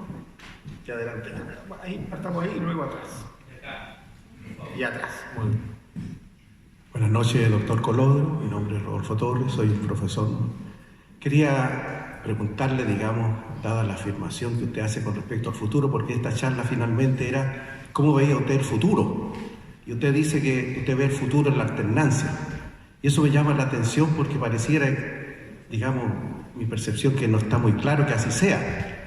Si nosotros vemos, por ejemplo, la última encuesta presidencial que se hace, de la figura más prominente, don José Antonio Kast está en 10, don Joaquín Lavín está en 10 y Beatriz está en 12, o sea, tendríamos 20 contra 2. Y tenemos otras personas también que marcan poquito, pero marcan. Y los mismos personeros de Chile Vamos, ellos, digamos, han hablado en varias ocasiones de que pretenden, dicen que están dadas las condiciones para estar 20 años más o menos gobernando, o sea, al mismo tiempo que estuvo la nueva mayoría. Y yo creo que, yo no veo, digamos, la posibilidad de la alternancia, porque en el mundo que yo me muevo, yo soy evangélico, doctor Colodro, nosotros, nuestros líderes movilizaron a la gente y nosotros llevamos 800.000 personas a votar en la segunda vuelta por Sebastián Piñera. Y esas personas que votaron por él en la segunda vuelta, digamos, yo veo que como que, digamos, produjeron, concibieron, procrearon como un lazo con la centro derecha, y yo no creo que esos 800.000 vuelvan a votar por la izquierda. Así que me llama la atención, digamos, que usted visualice el futuro con la alternancia. Gracias. A ver, yo, al igual que usted, creo que lo más probable, si las cosas se mantienen como se ven desde hoy día, obviamente, es que el próximo gobierno sea de centro-derecha. Cuando hablo de la alternancia no me refiero a que vayan siendo necesariamente un gobierno de un signo y el siguiente de otro. Me refiero a que se instaló ya en Chile una lógica que es una lógica radicalmente distinta a la lógica con la cual vivimos los primeros 20 años de la transición, en los cuales solo gobernó una coalición política y solo una coalición política fue oposición. Hoy día la posibilidad de la alternancia es una posibilidad absolutamente real, es una posibilidad que está siempre presente, es una posibilidad que hacia adelante va a definir cómo los actores políticos se mueven. No, en ningún caso tengo la idea de que vaya necesariamente a gobernar la centroizquierda en el próximo periodo, pero lo que sí creo es que para la centroizquierda el tener que asumir que esta idea, esta ilusión de que Chile era un país mayoritariamente de centroizquierda y que por lo tanto mayoritariamente siempre iba a votar por la izquierda, ese país desapareció, y a eso me refiero con la idea de que en Chile se instaló la lógica de la alternancia. Profesor, muy buenas noches. Lo felicito por la gráfica que nos hizo de la alternancia, pero yo lo voy a llevar a lo que también salió estos últimos días, creo del diario La Segunda. El factor CAS, José Antonio. Si se supone, de sus palabras que recién acaba de decir, que puede haber un gobierno de centro derecha o de derecha en este país, usted, y le hago la pregunta para que nos instruya, ¿cree necesario que del factor Chile Vamos se deba incluir al 10% que marca la tendencia de José Antonio? Esa es la... A ver, yo creo que afortunadamente la ley electoral actual permite que uno pueda competir en primera vuelta y sumarse después en segunda vuelta. De hecho, eso fue lo que ocurrió en esta última elección.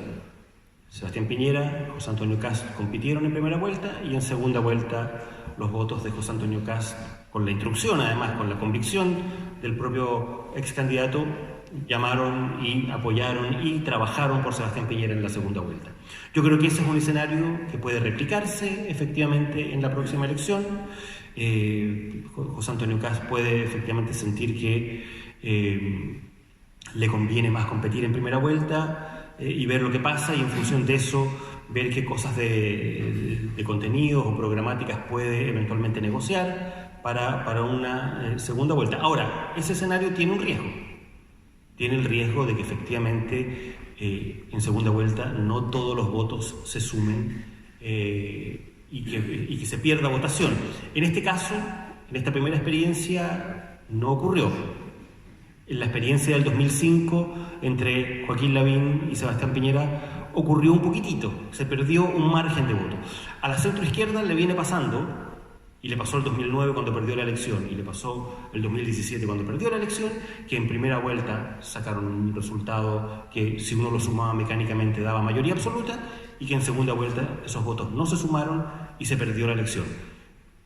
Corre eventualmente la derecha el riesgo de que eso pueda llegar a ocurrirle también, si es que decide competir separada en primera vuelta. Es algo que puede ocurrirle. Gracias. Por acá. Señor Colodro, buenas noches. Luis Jole. Dentro del análisis y las perspectivas futuras, ¿cómo ve usted la influencia que tiene en la falta de confianza en las instituciones? Hay una falta manifiesta de confianza en la política en general o en los políticos, pero se han agregado otras cosas. En la iglesia, que eso abarca la sociedad prácticamente completa. Algo hemos visto también con el tema de algunas iglesias evangélicas, han tenido algunos problemas últimamente.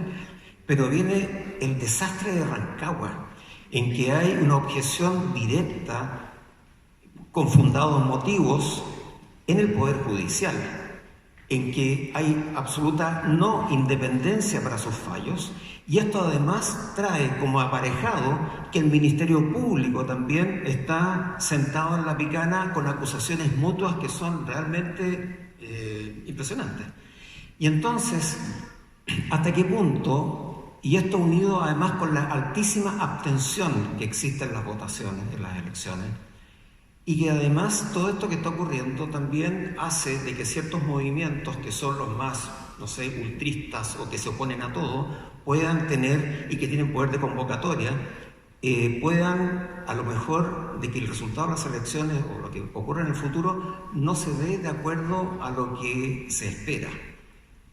Y entonces, finalmente, esa alta abstención, porque la gente se comienza a aburrir, decir, ¿para qué voy a votar si siempre es lo mismo y siempre son corruptos? Y por lo tanto prefiero no participar y preocuparme de mí mismo y cómo me salvo yo.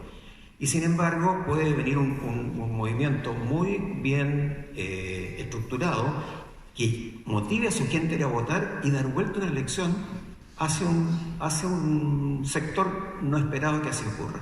¿Cuál sería su opinión al respecto? Yo estoy de acuerdo. Yo creo que al fenómeno estructural que yo menciono como la clave del ciclo político, que es el tema de la polarización y la democracia de los desacuerdos, no la democracia que vino a reemplazar a la democracia de los acuerdos, hoy día, en el último tiempo, en Chile se ha agregado también el tema del deterioro institucional. Carabineros, Ejército, Corte Suprema, Corte de Apelaciones, Fiscalía Nacional, la Iglesia. Yo creo que es un factor que ha venido a agravar un cuadro, a complicar más un cuadro que efectivamente puede en algún momento derivar en fenómenos populistas, ya sea, como decía en la charla, populismos de derecha, populismos de izquierda. Ahora, va a depender mucho de cómo reaccione la sociedad chilena frente a la crisis institucional y, sobre todo, cómo reaccionen las autoridades finalmente, cómo reaccionen las propias instituciones. Uno espera que lo que está ocurriendo particularmente en Rancagua y que compromete a una corte de apelaciones y a los fiscales genere reacciones que pongan que tengan la capacidad de poner un cierto cordón sanitario a lo que está ocurriendo y que puedan implementar medidas que empiecen rápidamente a corregir y a impedir que ese tipo de fenómenos se profundice y eventualmente se extienda también. Tenemos una sociedad afortunadamente muy crítica, pero también una sociedad bastante pasiva. La gente le gusta criticar a través de las redes sociales porque es bien fácil criticar desde el teléfono, pero en general cuesta que la crítica se traduzca en una presión social efectiva respecto de las autoridades para que estas cosas se aborden responsablemente. Ahora, uno puede decir, estamos todavía muy lejos de llegar a lo que se observa en otros países de América Latina, es cierto, pero nada impide que lleguemos a eso, que lleguemos a situaciones como las que se están viviendo en Perú, donde no hay un presidente que haya quedado al margen de la acción de la justicia, o en situaciones como las que se han vivido en Brasil o en Argentina. Yo creo que efectivamente pueden ocurrir esas cosas si es que no se toman a tiempo los resguardos, y la crisis institucional al final del día yo creo que puede terminar siendo un factor que agrave, acentúe la polarización, la política radicalizada, de los eslogans, de las consignas, del obstruccionismo, que es lo que estamos observando el día de hoy. Bueno, vamos a hacer las últimas 3 preguntas. 1, 2 y 3, por favor. 1, 2 y 3, ya. Por favor. Hola, mi nombre es John Arensen, señor Colodro. Junto con felicitarlo por su excelente presentación y el enfoque que usted le da a este análisis tanto hacia atrás como hacia el futuro, yo no dejo de pensar de que todo este contexto se ha estado dando, especialmente en los últimos tiempos, en prácticamente un 33 a un 35% del universo electoral. ¿Qué pasa si dentro de este mismo análisis involucramos a ese casi 70% que no está participando y llega a participar, o de qué manera va a generar un cambio en este enfoque que usted le dio? A ver, yo tiendo a pensar un poco en función de la experiencia comparada, por decirlo de alguna manera, que en general esos votantes son muy difíciles de movilizar y en general, mientras más porcentaje se moviliza, la curva tiende hacia la moderación. Mientras más... Yo estoy de acuerdo en algo que se dijo aquí y creo que es algo que es muy importante resaltar. La sociedad chilena no está polarizada. Lo que está polarizado es nuestro sistema político. Eso es algo muy importante de tener claro. El resultado de la elección presidencial, particularmente en segunda vuelta, fue una expresión de moderación, no una expresión de polarización. Eso es algo muy importante de tener en cuenta. La gente que finalmente se movilizó en segunda vuelta para votar, tendió a votar por las opciones más moderadas. Yo creo que eso es algo que en general la experiencia comparada muestra y confirma. Es decir, si un contingente grande percibe una amenaza o hay un factor que lo incentive a votar, como en este caso fue un factor de temor, la gente que fue a votar en segunda vuelta, que no había votado en primera vuelta, fue gente que se sintió asustada con el resultado de primera vuelta y que vio el riesgo de que el gobierno de Michelle Bachelet se mantuviera, se profundizara eventualmente a través de la candidatura de Alejandro Guille. Es decir, la gente que se moviliza en circunstancias en que comúnmente no lo hace, en general tiende a la moderación. Y eso, si uno mira la experiencia comparada, al menos en Europa, eso ha tendido a ser así también. En España también, en un contexto como el de la semana antepasada, uno ve que al final del día los dos partidos a los que les fue mejor, el Partido Socialista Español y Ciudadanos, eran el partido más moderado de la izquierda y el partido más moderado de la derecha, que fueron efectivamente los que hicieron que el porcentaje de participación electoral subiera en esta elección como no había subido hacía mucho tiempo en España. Entonces, a mí no me preocupa tanto que haya factores que incentiven a votar a los que no votan. A mí, al contrario, lo que más me preocupa es que las elecciones finalmente las decidan los que votan, cuando no vota la inmensa mayoría de la gente, porque en ese escenario hay mucho más riesgo de polarización y de que surjan candidaturas que se mueven hacia los extremos. Sí. Buenas noches, profesor. Quería preguntar, el año 96, me parece que fue en el gobierno de don Eduardo Frei, se eliminó la asignatura de educación cívica. Y sobre esa base en que había una formación ciudadana de los jóvenes, mi pregunta está dirigida a cuál es su opinión desde el punto de vista del análisis, si se hubiese fortalecido lo que es la formación ciudadana, lo que es el pensamiento crítico de los jóvenes, porque han pasado más de 20 años desde que se eliminó esa formación, y me gustaría preguntarle si eso también responde a los escenarios que estamos un poco viendo hoy en cuanto a la facilidad con que los poderes del Estado mantienen intereses cruzados, y también un poco lo que señalaba usted recién respecto de los procesos de participación en las elecciones, en los procesos eleccionarios.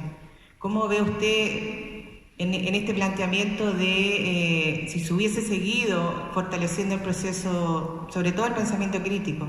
Porque hoy en día vemos una juventud que está en general desinformada, que se informa a través de las redes sociales, que sabemos que pone al mismo nivel un experto a alguien que no tiene ningún tipo de formación en opinión, digamos. Entonces, ¿cómo poder resolver eso también? Hacia allá va un poco la mirada. A ver, yo obviamente me parece desastroso que se haya eliminado la educación cívica. Creo que efectivamente es una herramienta de formación muy importante. Y lamento mucho que eso haya ocurrido, y creo que efectivamente ha generado muchos problemas en las generaciones más jóvenes para poder entender y mirar la sociedad de una manera más comprometida, más responsable. Ahora, también es cierto que fenómenos como el que se viven en Chile, y particularmente en el mundo de los jóvenes, son fenómenos universales también, se están dando en el mundo entero, incluso en países que tienen sistemas educativos mucho mejores que el nuestro.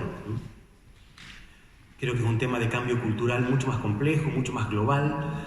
Estamos viviendo efectivamente en una era donde la cultura es una cultura instantánea, digital, donde todas las lógicas del sistema desincentivan la lectura, la reflexión. Esta idea, una de las cosas que yo considero incluso todavía más graves que la eliminación de la educación cívica, aunque espero que en algún momento tomemos la decisión de reponerla, fue lo que ocurrió en el gobierno de Michelle Bachelet y la lógica con la cual ese gobierno se instaló, que es la lógica de hablarle a la gente solo de derechos y no de deberes. La cultura de los derechos a mí me parece desastrosa, lo digo abiertamente. Yo a estas alturas me he ido también radicalizando y polarizando a mí mismo, y a estas alturas planteo derechamente que uno debe rechazar de plano la sociedad de los derechos, así, derechamente, y uno debiera empezar a defender la sociedad. Voy a tratar de, muy brevemente, esto requeriría una explicación casi filosófica más larga, pero lo voy a tratar de explicar muy brevemente. Yo defiendo lo que yo a estas alturas llamo la sociedad de los deberes y no la sociedad de los derechos, por una razón muy simple y muy básica, porque en una sociedad donde cada uno entiende cuáles son sus deberes y sus responsabilidades y los cumple, es decir, en una sociedad donde el Estado, el gobierno, la oposición, los políticos, los empresarios, los trabajadores, los estudiantes, cumplen con sus deberes, no es necesario garantizar derechos. Los derechos se garantizan automáticamente cuando cada uno responde y se compromete con sus deberes. Entonces, dado que los derechos son algo heterónomo, es decir, algo que otro me tiene que garantizar a mí, es re fácil exigir al otro que me garantice mis derechos, porque yo no me hago responsable de mis derechos, salvo de alegar y de reclamar para que me los cumplan. Pero cuando uno tiene que hacerse responsable de sus deberes, los deberes no son heterónomos, son autónomos. Uno tiene que hacerse responsable de cumplir con sus deberes, el otro no puede cumplir con los deberes de uno. Y cuando cada uno asume y se responsabiliza de sus propios deberes, no es necesario garantizar derechos. Lo importante y lo que debiera tener, a mi juicio, un sentido mucho más profundo, colectivo, democrático, es que cada uno discutiera cuáles son sus deberes y se comprometiera a cumplirlos. Muy bien, muy bien.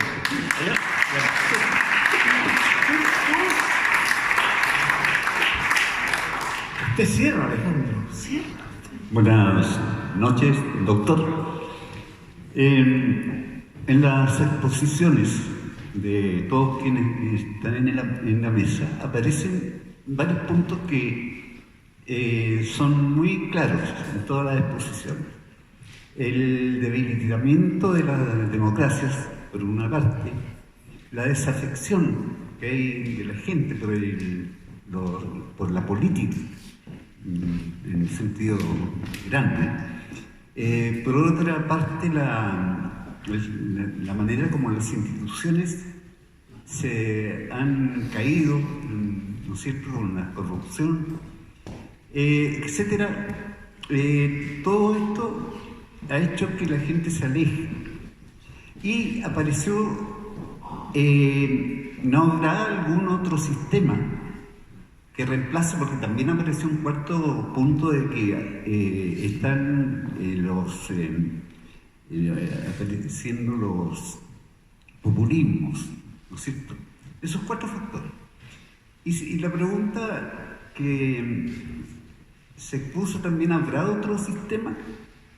Y se habló en dos ocasiones del sistema chino, ¿no es cierto?, que tiene un sistema en lo económico neoliberal y por otro lado un sistema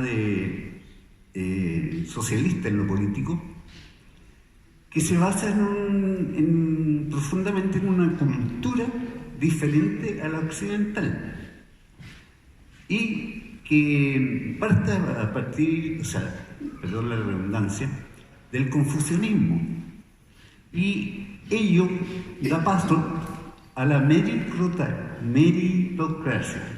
¿Ya? Entonces, sería una alternativa. Falta el reconocimiento al mérito para superar estos cuatro elementos que nombré al principio. ¿Cuántas horas tienen para responder? A ver, yo creo que las sociedades no pueden escoger la cultura en la que viven. Los cambios culturales se producen, pero se producen muy lentamente y muchas veces uno no es capaz de anticipar los cambios culturales. No es que vayamos a optar por el confucianismo y vayamos, por lo tanto, a poder vivir con un sistema cultural como el que viven los chinos, entre otros. Yo creo que efectivamente las realidades políticas, los problemas que estamos afrontando hoy día en Chile y en el mundo occidental, por eso hice referencia al mundo occidental en la exposición, son problemas que tienen que ver con una dimensión cultural, con esta cultura de los derechos, donde se olvidan los deberes, con una cultura mucho más individualista, donde la gente está preocupada mucho más del consumo y de la satisfacción personal, inmediata. La gente le cuesta hoy día entender la temporalidad que tienen algunos procesos y algunos logros. La gente quiere que las cosas pasen y pasen rápido. Ahora, que eso genera problemas y dificultades en el mundo político, es cierto, genera problemas y vamos a tener de alguna manera que encontrar los instrumentos políticos, institucionales, para poder ir abordando los desafíos que los cambios culturales tienen. No creo que exista una alternativa distinta. Ahora, ¿cuáles van a ser al final, en medio de este proceso de deterioro, de desgaste, de debilitamiento de los sistemas democráticos en el mundo occidental, que va a venir hacia adelante? Yo creo que en eso hay todavía una gran incertidumbre. Es muy difícil de predecir cómo el mundo va a ir reordenándose y reorganizándose institucionalmente para poder funcionar en la lógica de un mundo, como decía, también cada vez más globalizado y interdependiente. Va a ser realmente, yo creo que ese es el principal desafío que tienen las democracias contemporáneas en el mundo occidental, al menos, y respecto de eso, yo en eso soy muy cauteloso. La verdad, sinceramente, no me atrevo a hacer un pronóstico de en qué van a estar los sistemas políticos occidentales en los próximos 50, 100 años. Don Alejandro, por favor. Una pregunta a Eugenio Guerrero. Aprovechando el título de este debate, Actualidad Política y Alternativa para el Futuro, le quería preguntar a él acerca de su país, de Venezuela. Una cosa muy simple y además con el agregado, ¿qué es lo que piensa respecto de la actitud de las Fuerzas Armadas venezolanas?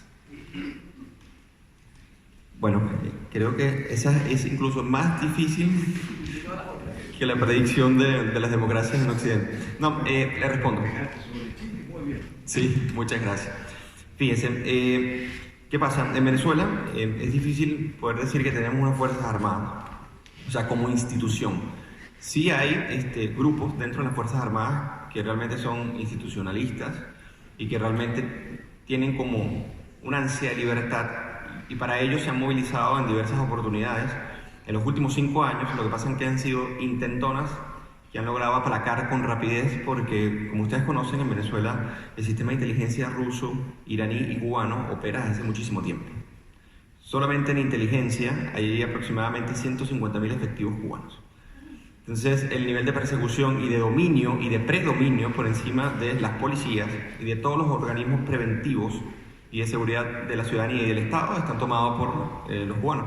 Entonces, en ese sentido, las Fuerzas Armadas las Fuerzas Armadas en el sentido de los grupos que anhelan libertad, no la institución, porque la institución también está cooptada por un cartel de narcotráfico que lo encabeza el presidente de la Asamblea Nacional Constituyente, que es inconstitucional, que se llama Diosdado Cabello, hace que la respuesta por ese lado sea cada vez más complicada, y más que cada vez que se aplaca una intentona, ellos refuerzan los mecanismos para que no les vuelva a ocurrir ese desliz, ¿no? Entonces, el tema es que la ciudadanía, hace poco salió una encuesta, la encuesta de Megaanálisis, que es una de las encuestadoras más prestigiosas del país, y analizó que el 89%, casi el 89% de los venezolanos están de acuerdo incluso con una intervención militar encabezada por Estados Unidos. El problema es que tenemos una élite política que está divorciada de los anhelos de los propios venezolanos, porque piensan que las aventuras civiles de marchas y protestas cívicas pueden resultar efectivas frente a escuadrones de la muerte que no escatiman ni un segundo para darle un tiro en la cabeza a un estudiante, por ejemplo, para secuestrar a una persona o para lanzar a un concejal de un 10º piso de una institución supuestamente que se encarga de resguardar la seguridad de los ciudadanos. Entonces, en ese sentido, yo veo una sociedad civil cada vez más activa, que no se rinde, porque si algo tiene mi país es una sociedad civil tiene mucha gallardía, no se cansa, no paran en movilizarse para buscar la libertad, pero hasta que no haya una coincidencia entre una élite política que responda a los intereses de una ciudadanía, la vamos a tener más complicada. El tema de Leopoldo López y Juan Guaidó hace poco respondió a ese anhelo, pero la élite política en Venezuela es más allá que Leopoldo López y Juan Guaidó, y por ende todo lo va a determinar el juego de poder dentro de la oposición venezolana, más que del régimen que capturó el gobierno en Venezuela. Entonces, para finalizar la respuesta, lo que podría decirle es que si termina predominando la visión de que una intervención militar es posible para reconstituir la República, con base a lo que aspira la ciudadanía y con base a lo que están claros algunos dirigentes políticos opositores, es en esa medida donde yo veo en el corto plazo que realmente tengamos una salida. De resto, es muy complicado. Muchas gracias. Bien, al finalizar nuestro debate de esta tarde, quiero invitarlos para que visiten el stand de la editorial Conservadora. Van a encontrar interesantes libros a de verdad buenísimos precios, y entre ellos libros escritos por quienes forman parte de la directiva o del directorio del Centro Valparaíso Debate, don Adolfo Paul, quien está ahí para autografiar, ¿no es cierto?, sus textos, que son varios y están haciendo fuerza en Chile hoy día en el tema de los derechos humanos y en las injusticias que se han cometido en los procesos contra los ex integrantes de las Fuerzas Armadas. Y también está el libro, si no me equivoco, de Gonzalo Ibáñez, también ahí, que tuvimos la oportunidad en un debate anterior de conocerlo. Así que los invito a la salida, por favor, para que visiten la editorial Conservadora. Bien, muchas gracias Javier, muchas gracias Pedro, muchas gracias Eugenio y muchas gracias entonces Max por esta excelentísima exposición. A ustedes por su presencia y quedan desde luego invitados para el próximo debate que se les avisará oportunamente. Gracias.